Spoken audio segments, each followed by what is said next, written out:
ijoolleen haaraya taatanii gara biyya Arabaa deemuuf deemtan yookaan immoo warri deemtanii biyya Arabaa jirtan kan haaraya taatan viidiyoon kun isin fayyada waan ta'eef hanga dhumaatitti tasgabbiin dhageeffadhaa.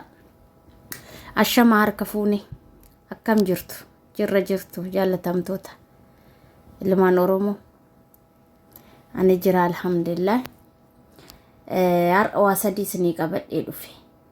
Ijoolleen haaraya taatanii gara biyya Arabaa deemuuf deemtan yookaan immoo ijoolleen gara duraa deemtanii biyya Arabaa jirtan. Wantoonni kun sadeen dhugaa isin fayyadaa hanga dhumaatitti dhageeffadhaa. Innis maali?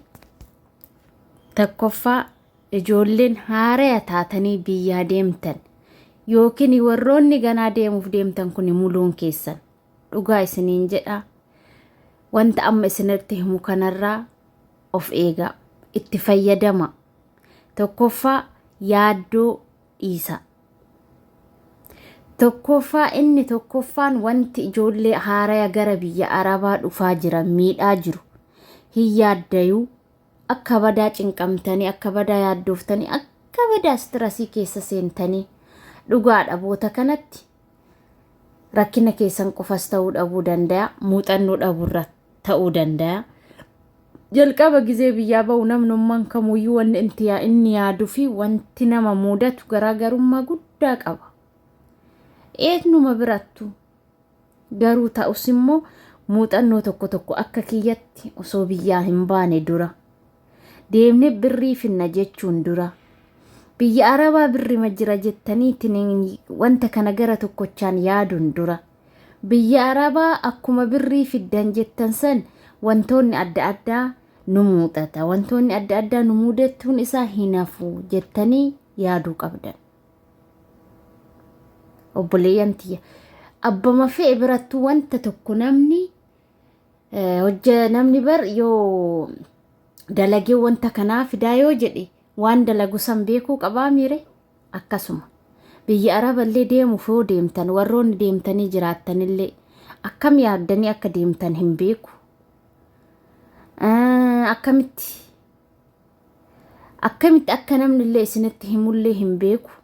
Obboleeyyan tiyya hadaraa Rabbi isiniin jedha. Wantoonni kun dhugaa isin fayyadaa irraa of eegaa. Yaaddoo isa tokkoffaa yaaddoon cinqatiin adda addaa, stressiin adda addaa ijoollee miliyoonaan lakkaa'aman dhugaa isiniin jedha. Ijoollee miliyoonaan lakkaa'amantu sababa kanaan miidhamaa jiran. Yaaddoon hamaan, yaaddoon irra badaan, yaaddoon irra guddaan deemee gara biraa isin fidaa jira. Obboleeyyan tiyya maaliif seetan har'a wanta tokko yaaddan osoo mataan keenya bar sa'aatii gizee tokko keessatti wanna 1,000 yaaduu hin danda'u bar yaadee boodarra bar bakka haqamii isaati olitti ta'a, humna isaati olitti ta'a. Wantummaan kamuyyuu amma fakkeenyaaf namni osoo feestala tokko keessatti waan haqe uffata haa jennu, uffata keessan kaaya feestaluma waan ta'eef qofa hin baadhata haga tokko.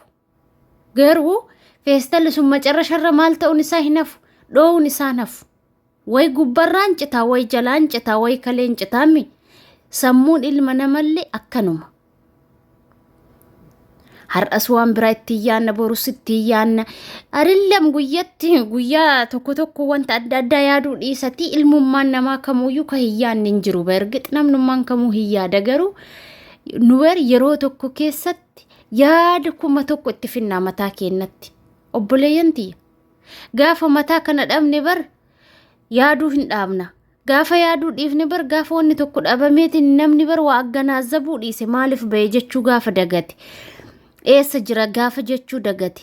Ani eenyu gaafa ofii of dagate. Dalagee maallaqa fida hin fidu.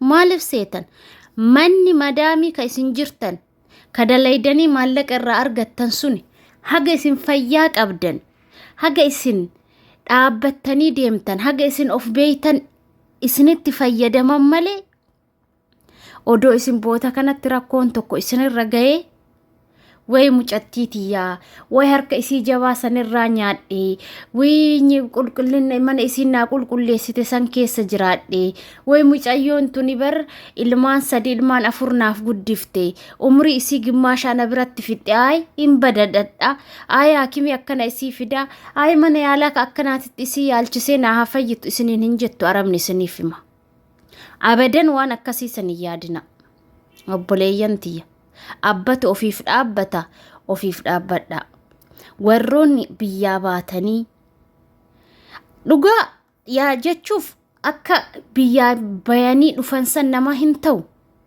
gabayaan akka mana dhaaman san waliin bittuu miire akkasuma akka biyyaa isii yaaddanii dhuftan san hin ta'u garuu chaalenjiiwwan jiru kana muluu isaa beeytanii hubattanii dhufuu qabdan erga dhuftanii immoo amma alhamdulillah miidiyaan adda addaa ni jira dhageeffadha sa'aatii qabdanitti silkii haasa'uu dhiisaa waan argitan laaluu dhiisaa waan isin fayyadu laala waa baay'eetu jira waa baay'ee barattanii waa baay'eetu jira kan beeyne alhamdulillah yuutuubiin abbaa fedhee dalaga miidiyaan meeqatu jira banaati waan tokkorra kaayati akkana maalinni wanta akkanaa maaltu fidu wanta akkanaa akkamitti dhiisuun danda'ama wanta akkanaa sarjii gootanii yoo jettan ni argattu dhageeffadha mataa keessan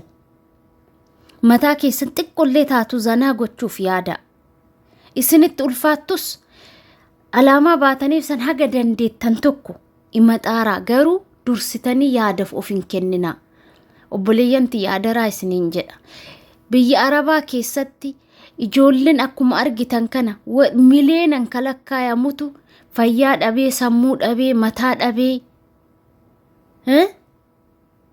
biyya ambaa keessaa rakkataa jira namni nama moo sareedha namni namaan jedhu hin jiru adaraa rabbi wanta kanarraa adaraa inda wanta kanarraa of eegaa inni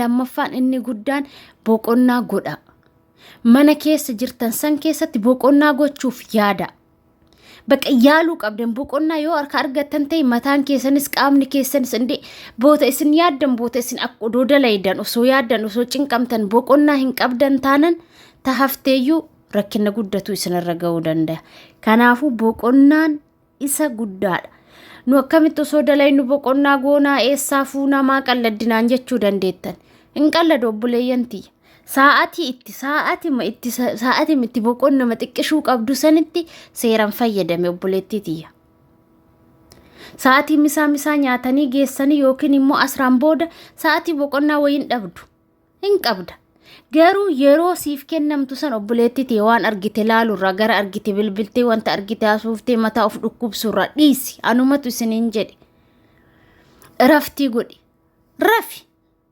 raftii godhi wanta si fayyadu laali yoo silkillee barbaadde wanta si fayyadu wanta siif hubannoo wayii siif kennu laali yeroo kee waan argitetti hin fixin boqonnaan immoo isa guddaadha sadaffaa fi inni guddaan immoo dursa ofiif kenna obboleeyyantiya dursa ofiif kenna biyya arabaa deemaniif birrii akaafadhaan lafaa qotanii hin fuudhan namni Itoophiyaa jiru immoo akkasitti fakkaata birrii akkatti qonnee argitanii wanti isaanii keessa biyya isaanii keessa qonnee birrii waan baafnu seeyame namni akkasii miti isiniif hima namni Itoophiyaa jiru nama hin hubatu garuu namni sunna haa hubatu jettanii of miidhuu hin qabdan dursa ofii keessanii kenna wanti martuu hin dhaqqabamu ebaluu akkana godhee ebaluun akkanatti kana gargaalee ebaluu akkana godhee ani immoo hin dhaqqaba kuniin hojjetu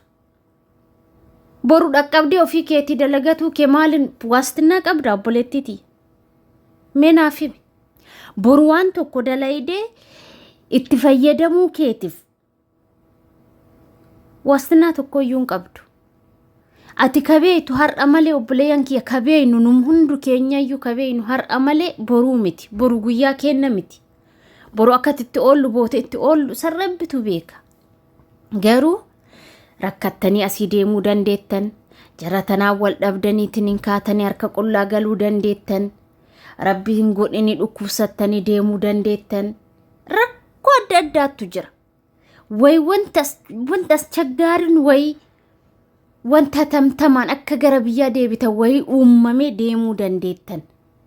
Kanaafuu yeroo sanitti immoo maaltu uumamare harka duwwaa jirta obboleettiiti. Sun immoo ganaa cinqatii biraati kana yaadi. Itoophiyaa deemtami ani baroodoo ofii akkanan godhatin siif akkana godhe yoo jette san irraa ba'i. Sun hin jiru. Dursuma jalqabuma ofii keetii ofii yaadi obboleettiiti. Isiniif galee kana sadiinitti fayyadama. Dursa inni duraa maa inni biyyaa osoo hin baane dura erga baatan mootu wantoota adda addaa muuxannoo adda addaa boota adda addaati fudhatuu qabdan. Of cinquu yaadda'uun hin barbaachisu. Jalqaba ofii kennuun dirqama keessanii. Boqonnaa godhuun dirqama keessanii. Kanatti fayyadama obboleeyyan kiyya anumatu isiniin jedhe. Assalaamu alaykum wa rahmatullahi wa barakaatuhu. Viidiyoon yoo isinitti tolu taate subscribe, like, share gochuu hin dagatina naaf jiraadha.